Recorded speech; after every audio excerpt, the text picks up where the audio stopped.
kocaman bir fark var. Kötüyle benim aramda irice bir fark var. İyi ile kötü arasında duran fark var. Seninle iyi arasında büyük bir fark var. Benimle senin aranda kocaman bir fark var. Kötüyle benim aramda irice bir fark var. İyi ile kötü arasında duran. Maymunlar cehennemindeyim, hiç kimse duymamış. Sordum, hiç kimse görmemiş ve hiç kimse konuşmamış.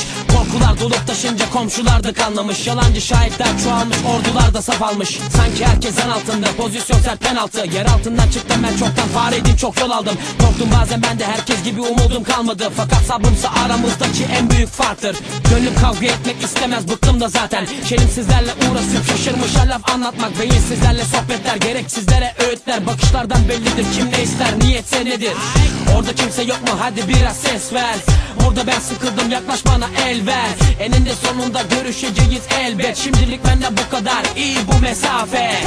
Seninle iyi arasında büyük bir fark var. Benimle senin aranda kocaman bir fark var. Kötüyle benim aramda irice bir fark var. İyi ile kötü arasında duran fark var. Seninle iyi arasında büyük bir fark var. Benimle senin aranda kocaman bir fark var. Kötüyle benim aramda irice bir fark var. İyi ile kötü arasında duran fark var.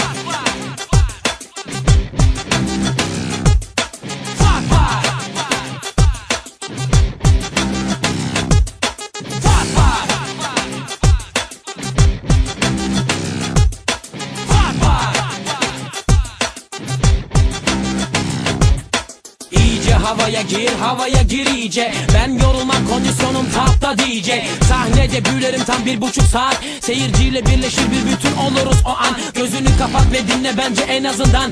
%100 gerçek ve canlı, çok da rahatız burada.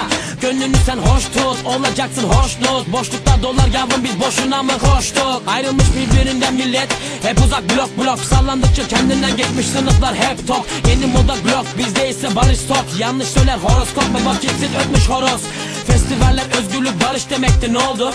İnsanoğlu İstanbul'da bu kuralı bozdu. Neyse bizim işimiz çok dinlemek ve eğlenmek.